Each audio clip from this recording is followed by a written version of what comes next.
Olá, minhas bolinhas, tudo bem? Mais um episódio. Achou que não ia ter mais? Quem viu o Choque de Cultura sabe o que eu queria falar, mas eu não posso falar agora. No episódio de hoje, eu quero falar sobre o fenômeno da pós-verdade. Já ouvi se falar? No primeiro vídeo, eu busquei abordar nossa percepção como indivíduos afetados pela história e como agentes modificadores dela.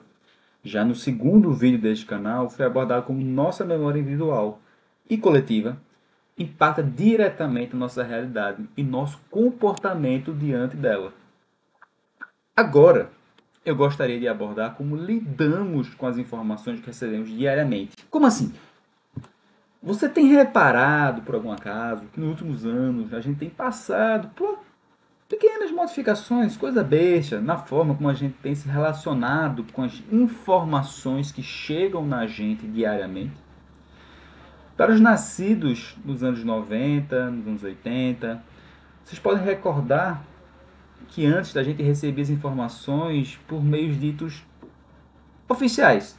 A gente só conseguia informação se fosse por jornal de grande circulação, livros, documentários e às vezes quando a gente tinha acesso pela internet.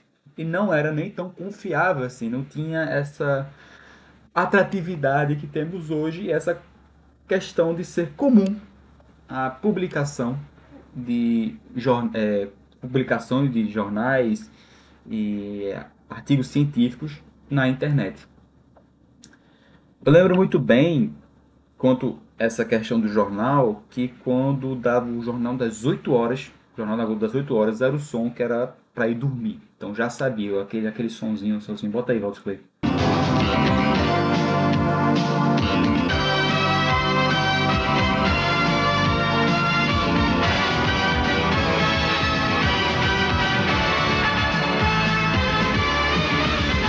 Isso, rapaz, isso aí já era para dormir, já bate um som. Com a novidade da internet e as informações ali expostas, nossos pais e mais velhos, dotados de imensa sabedoria, emitiam a seguinte frase: não confie ou acredite em tudo que você vê na internet. Ou seja, nós tínhamos o conflito das informações. Os mais velhos já acostumados com as redes oficiais e os mais novos agora se adaptando a esse novo canal de informação.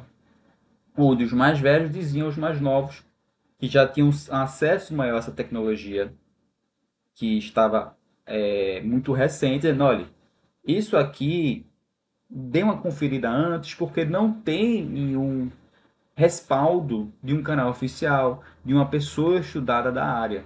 Pelo menos era isso que meus pais me diziam.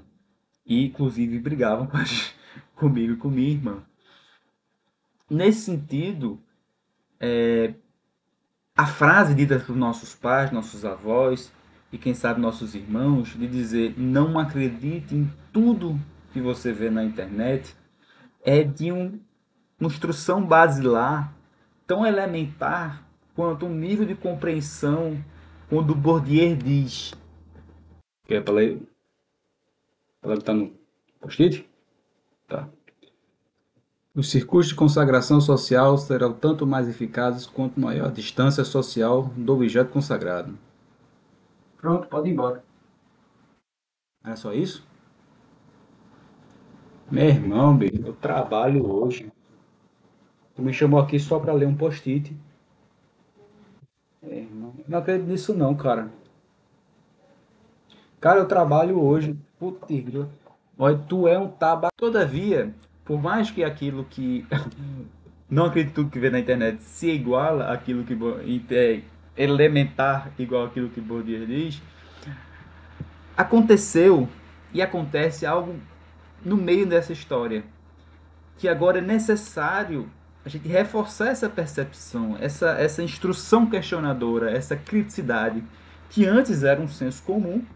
Qual seja, mais uma vez, não devemos acreditar em tudo que vemos, mas só não acreditar não é o suficiente. É preciso questionar, é preciso conferir, é preciso buscar uma fonte segura. Ou seja, a gente tem que ter um senso crítico e reflexivo a partir daquela informação que chega na gente, pensar isso conversa com tudo aquilo que a gente vem aprendendo ao longo da vida, e se não conversa, quais são as fontes que quebram esse paradigma, se são partidas de estudos, se são partidas de um querer puramente imaginativo ou até mesmo ideológico, ou parte de regras de um determinado grupo específico. Nesse sentido, o que eu estou querendo dizer é, hoje, com esse acesso amplo à informação, eu acredito que é importante, quando nos deparamos com informação que entre muito em conflito com o senso comum, que a gente busque pessoas que têm certo respaldo de respeito, principalmente dos seus pares, dando a certo valor à academia e à ciência, que dedicaram vida, a vida inteira, para poder estudar e se debruçar sobre aqueles assuntos.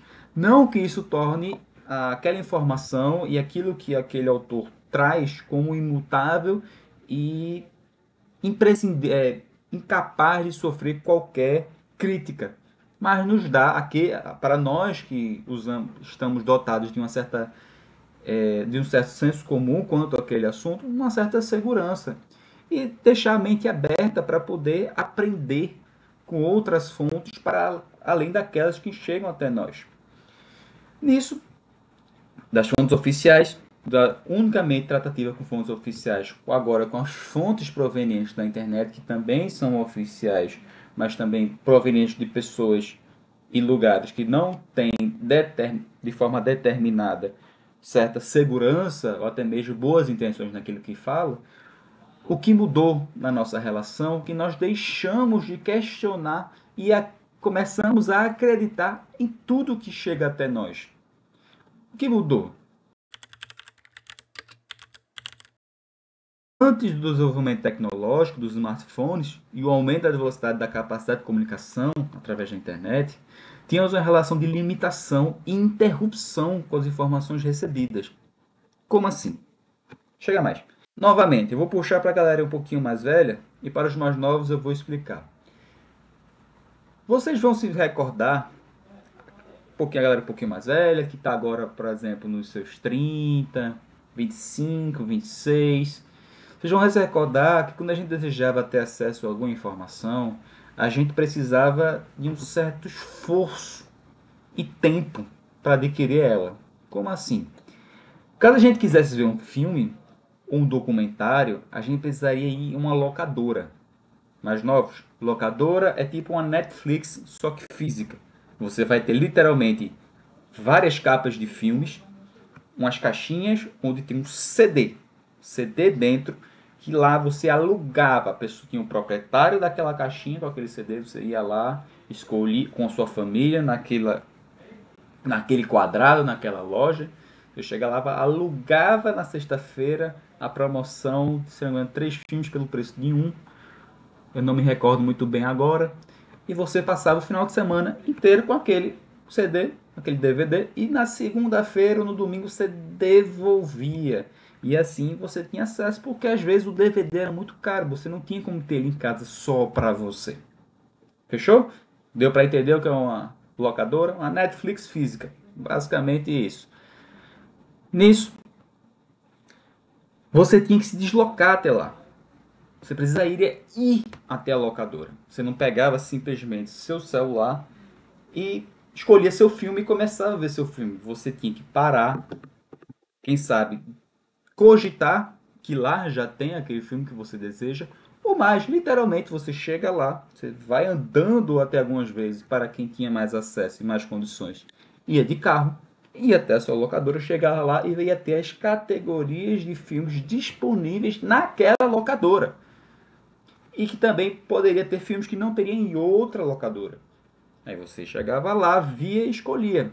E veja, poderia ser que outra pessoa já tivesse escolhido aquele filme e a locadora não tivesse mais em estoque aquele filme que você queria. Assim você tinha que aguardar o filme voltar. Percebe? Vocês estão vendo onde eu estou querendo chegar? Nós tínhamos que ter um esforço significativo, hoje seria significativo, para termos acesso às informações. Você não tinha de forma imediata. Você aguardava o momento de escolher o filme, que seria basicamente na sexta-feira, que é o dia promocional. Você tinha que se deslocar até a locadora, ou seja, ter um gasto energético, de paciência, andando até ela, e chegando lá você tinha a simples expectativa de ter o filme ou não. E se não tivesse, paciência, escolher outro, simplesmente não escolher e voltar para casa. Percebe que nesse meio do caminho você pode ou não ter acesso à informação, e você ia nesse meio tempo conjecturando o seu desejo, maturando o seu desejo para poder adquirir aquela informação e não simplesmente você deseja ela aparece aqui na sua frente, na sua mão. Fechou? Nisso, seguindo essa mesma linha de raciocínio, caso você quisesse ter acesso a um livro, você precisaria ter uma livraria ou uma biblioteca. Caso você quisesse ter acesso a notícias, você precisava esperar o horário do jornal para ver aquela notícia e saber se aquela notícia que você está pensando que vai sair ou não. Ou, se você quisesse a questão física, você tinha que ir lá numa banca de revista, uma banca de jornais, para você comprar a sua revista ou o seu jornal do dia. Percebe como você tinha que ter essa paciência, você era obrigado a lidar com a informação de uma forma muito mais interrompida. Perceba que essa busca por informação, mais uma vez, envolve um certo tempo para se adquirir e depende da locomoção para outro ambiente que não é a sua residência. Fator que já cria um espaço de tempo entre o desejo e a aquisição daquilo que se busca. Percebe que é muito menos líquido, é muito mais sedimentado, você tem muita maturação daquele desejo para você ter força para chegar até lá. Lembrando, detalhe importantíssimo, ainda que no meio dessa locomoção você estava incomunicável. Como assim? Por exemplo, na sexta-feira, mais uma vez, a você andar de sua casa até a locadora para pegar a promoção dos filmes, era impossível que seus pais soubessem que você estava com intenções maléficas de alugar pela 15ª vez a nova onda do Imperador para ver o final de semana inteiro novamente. Você salvou a minha vida. E o Kiko? Até mesmo depois, com a popularização dos celulares, diante de um preço das linhas telefônicas e o gasto por ligação, a comunicação continuava a ser uma questão emergencial. A gente não podia fazer ligação, mandar mensagem assim de forma gratuita, porque nós tínhamos coisa chamada crédito, seja na modalidade conta ou na modalidade pré-pago. Como a minha perspectiva não tem uma questão financeira muito melhor, tínhamos o pré-pago, ou seja, você colocava 5, 10, 15 reais que ali tinha que durar o mês todo. Ou você tinha um modelo conta que era muito mais caro e, meu amigo, você fazia a ligação, mas depois, que era o pós-pago, você fazia e depois, ó, tome lá aquele boleto, uma conta bem generosa para não dizer o contrário. Então, literalmente, nós éramos obrigados a esperar a comunicação, a informação comunicativa, essas ansiedades que a gente tem com o WhatsApp, com o Instagram, a gente mandar uma mensagem e automaticamente receber de volta, impossível, literalmente impossível, não tinha como ter. A gente tinha que aguardar. Então, se chegou bem em casa ou não chegou bem em casa, se você saiu com seus amigos à noite e você sai com os amigos à noite, na sexta-feira, no sábado, você só vai saber se eles chegaram bem na próxima vez que você vê eles. Ou se você for no outro dia, literalmente, na próxima vez que você vê eles. Ou se você tivesse um pouquinho mais de dinheiro, você fazia uma ligação. Só essa questão, olha, estou pegando aqui o táxi, olha, já estou chegando. Não, meu amigo, marcou o horário e é isso. A pessoa chegou, não chegou, a preocupação é se demorar mais de 5 horas. Aí se 5 horas alguma coisa aconteceu. Aí reconta os passos e vê o que você descobre que seu amigo estava dormindo e esqueceu do rolê que marcou com você. Né? Assim, continuando nessa linha, chegamos na parte, assim, continuando nessa linha de interrupção e maturação, interrupção e espera para a chegada da informação. Seguindo essa linha, a gente ainda esperava, por exemplo, as novelas. No meu caso, eu esperava o novo episódio de Dragon Ball, as Terríveis Aventuras de Billy Mandy, Os Padrinhos Mágicos, As Três Espinhas Demais, Minhas Superpoderosas. a gente tinha que esperar para saber qual seria o novo episódio.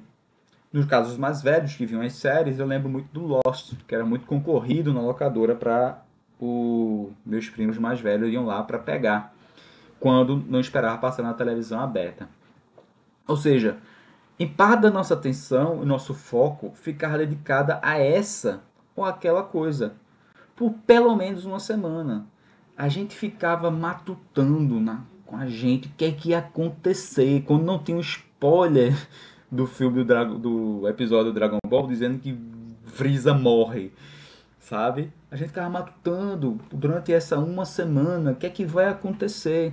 A gente não imediatamente via, consumia. A gente ficava nesse jogo de desejo, espera, o momento do o horário daquele filme, o horário da novela, o horário da notícia. Vocês estão compreendendo onde eu estou querendo chegar?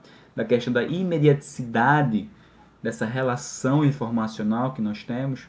E nesse meio tempo, a gente perceba que nós tínhamos também tempo para refletir. Ou seja, se você estava esperando uma semana para chegar ao episódio, você ficava matutando todos os outros episódios anteriores até o que chegou. Para depois, quando chegasse lá, você fazer toda aquela conexão. Você precisava se lembrar. Né? Como a gente hoje vê toda uma temporada num dia e só vai ter outra temporada, quem sabe, daqui a 1, 2 anos. Aí você revê toda a temporada para lembrar tudo novamente e depois consome tudo de novo dos episódios. Percebe?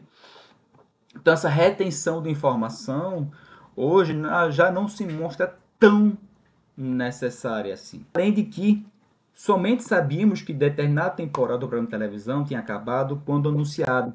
Alguém contava pra gente, ou de tanto a gente ver na televisão, a gente reparava que não tinha novos episódios.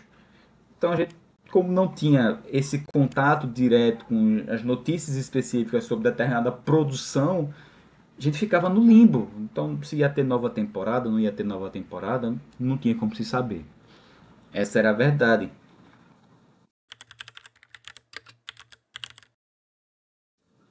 Somando toda essa questão, a gente também tinha uma prática de consumo diferente da de hoje.